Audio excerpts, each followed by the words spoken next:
a 40-pound vest. I can only imagine if it was 100 pounds, but it makes me want to do some movements and training. This is amazing, a 40-pound vest. I can only imagine if it was 100 pounds, but it makes me want to do some movements and training.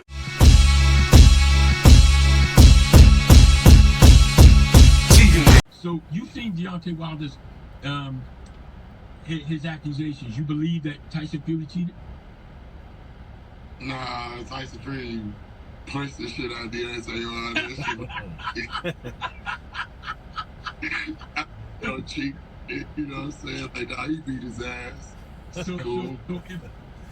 Those are the words of Jermall Charlo. And they asked Jermall Charlo, what did he think about the accusations against Tyson Fury? And does he feel that Tyson Fury cheated Deontay Wilder? And he just, pretty much smiled and was like, no. Tyson Fury punched the shit out of him. And it's weird. That's something that Jermall would say, and Jermall. Them guys coming from Houston, but most importantly, where they were coming from is the platform that they fight on. That's the important part, because a lot of people go to pick sides when it comes to this whole thing. Jermall, they're PBC fighters. They're with Al Heyman, and it just shows you that the narrative that all PBC guys are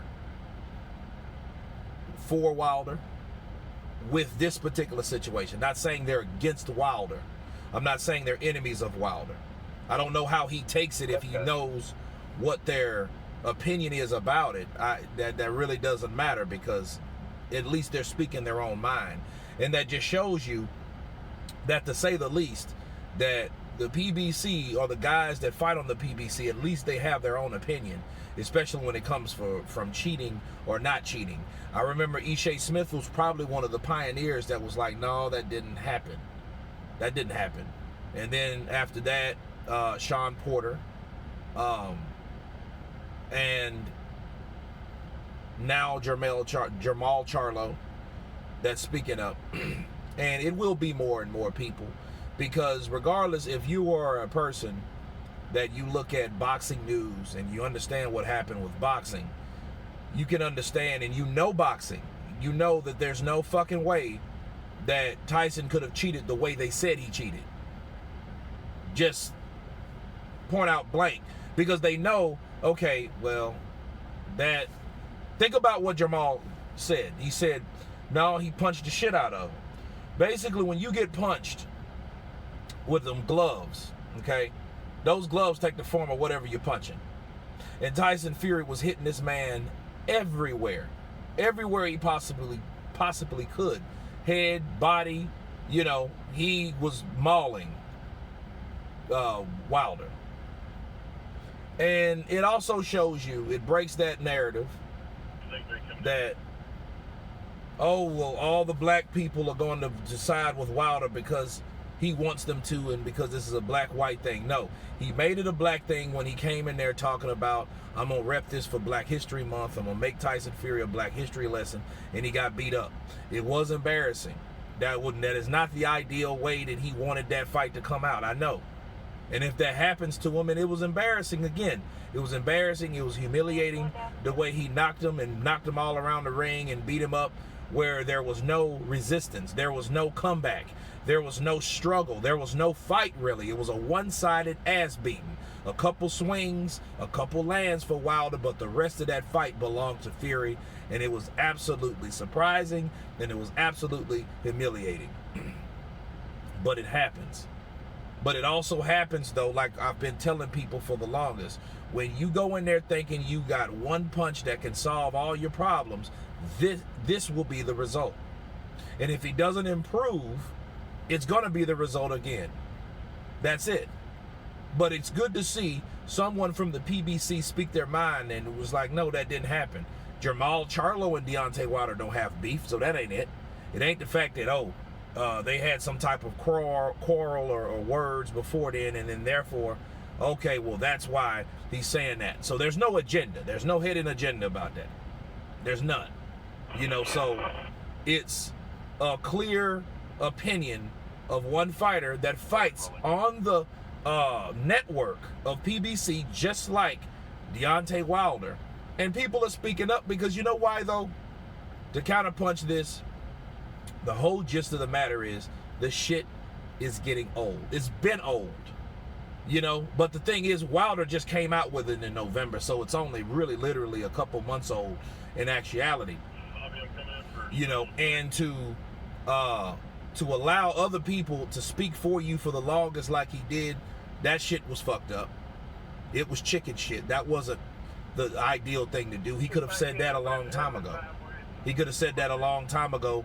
And if it is like the people claim it is, it would have been a situation where if he said what he thought happened beforehand, the power that be, the power of the contract wouldn't have mattered because he still had that fight. So he could have spoke his mind regardless of the time. He decided to do it after he felt that the contract was going to expire, or the fight was over. If that was the case, why did you do that afterwards? That's things you do when you have nothing else to lose because you thought you lost it. So it had to be some kind of legitimacy towards that expired contract. But that's kind of iffy. However, this point is Jermall Charlo is a PBC fighter that's coming forth and you know, and saying and being real, like, yo, that shit didn't happen. He got beat up. We saw the fight. We saw him get knocked around the ring. We saw him get beat up. We saw he got hit upside the head. Maybe that ear punch in the third round did it. Maybe that had him wobbling all over the place because he was landing the first and second round before that happened. Okay, so it is what it is. You know, I mean, he can talk about the water. He can talk about all these other things, you know, but people get tired of that. And people on his side of the street are getting tired of that. Because I know people have heard it. It's like, dude, nah, I don't believe that shit. So now you got Sean Porter, Ishe Smith, Jermall Charlo now, okay? And them one of the Rough Riders part of the PBC. Them the bad boys of the PBC. So that just tells you that Jermall Charlo is a guy that he could have took up for Deontay Wilder, but why? Why would he take up for Deontay Wilder? It ain't like he's kissing Tyson Fury's ass. There's no connection there. Do you see what I'm saying? There's no reason for Jermall Charlo to say what he said besides what he felt that happened. Counterpunch. So, again, people are coming forth and people are starting to understand, like, hey, you know, I think he got beat fair and square. I think he should have focused more on defense instead of that one punch that he throws and gets away with shit. He should have done that. And people are speaking. And this is an example of that. You guys tell me what you think about Jermall Charlo speaking, confessing that he felt Tyson Fury didn't cheat and Deontay Wilder got his ass beat.